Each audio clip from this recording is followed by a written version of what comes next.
Hello everyone! Magandang araw sa inyong lahat. Kung sang sulok man kayo ng mundo, mag-ingat tayo palagi at God bless everyone. So, sa lahat ng mga subscribers ko, sa lahat ng nag-subscribe sa atin, followers, sa FB natin, sa lahat na social media natin, at saka dito sa YT natin, maraming salamat sa inyong walang sawang pagsuporta.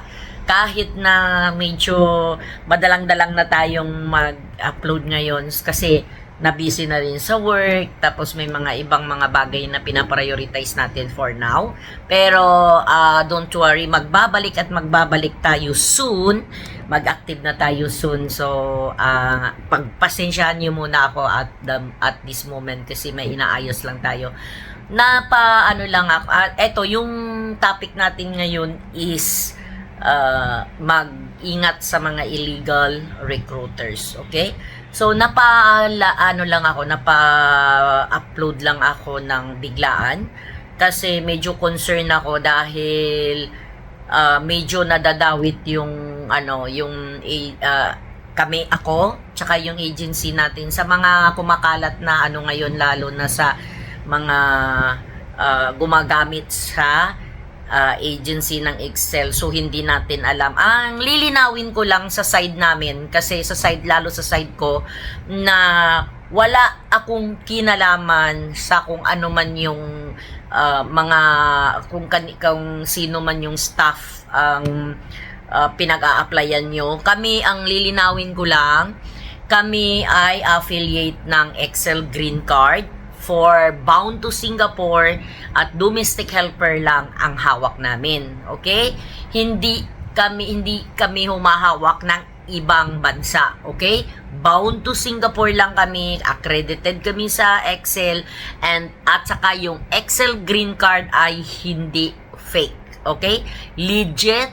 Mayroon siyang license sa PUEA. Pwede nyo namang, ayan, ipipin ko dito ayan, nakapin na dyan, pipin ko yan mula sa umpisa para hanggang sa dulo para makita ninyo na talagang POEA license ang Excel Green Card. Okay? So, kami, dito sa Singapore, bound to Singapore is domestic helper lang ang pinapalipad namin. Syempre, hindi ko naman sinasabi na mabilis kami magpalipad, pero hindi naman siguro talaga aabutin ng 1 taon or 6 na buwan ng kasi kung depende din naman sa interview ninyo, ganon. Kasi ang employer kasi nagbe-base lang sa mga sagot ninyo, di ba? At saka yung mga requirements din ninyo, yun doon din kami bumabase. Kasi yung iba minsan ayaw ng matanda, mag-alaga, yung iba ayaw mag-alaga ng baby, yung iba naman ayaw mag-alaga ng toddler, yung mga ganun ba, yung iba ayaw ng may aso, ang daming mga bagay na kailangang i-consider para mapabilis yung pag-alis ninyo. So, ang sa akin naman kasi dito sa Singapore, pagka mag-apply kayo papunta dito sa Singapore, I don't think so na mababagalan, lalo pagka yung magaling kayong magsagot sa mga question ng employer. Number 1 na yan. Pangalawa is yung hindi kayo choosy. What I mean, hindi kayo nag-choose ng job. Kasi, syempre, pag nag-apply ka bilang domestic helper, automatic na yon, ready ka na sa lahat ng, pag sinabing domestic helper is all around. May bata, may matanda, bahay, cooking, yung magluluto ka, may pets sila, aso. Kasi lagi ko tong sinasabi sa video ko na ang Singapore nag-i-employ ng helper para sa mag-alaga ng anak nila, mag-alaga ng magulang nila, elderly, mag-alaga ng pets nila, pangatlo, tsaka yung iba, pag malaki yung bahay, cleaning, ganun. Pero very rare ang kumukuha ng house cleaning lang.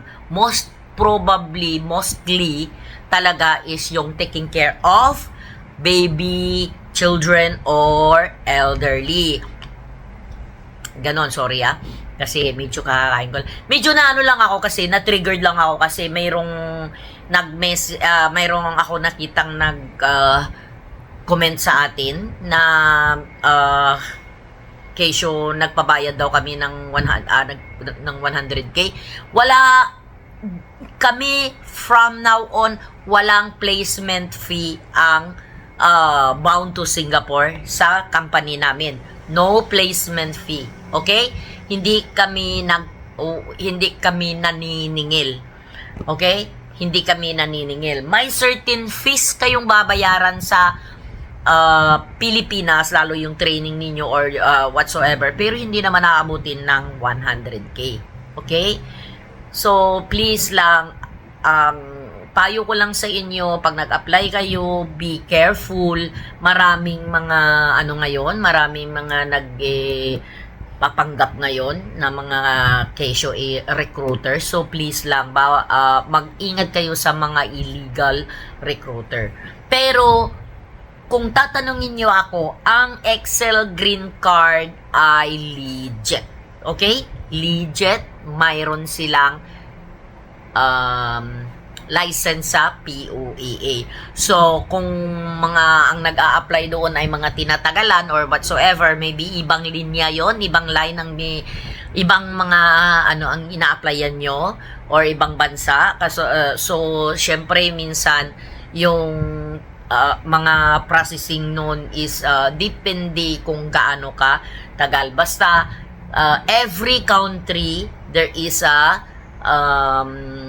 what you call that, yung mayroong mga procedure, mga processing na dapat isundin.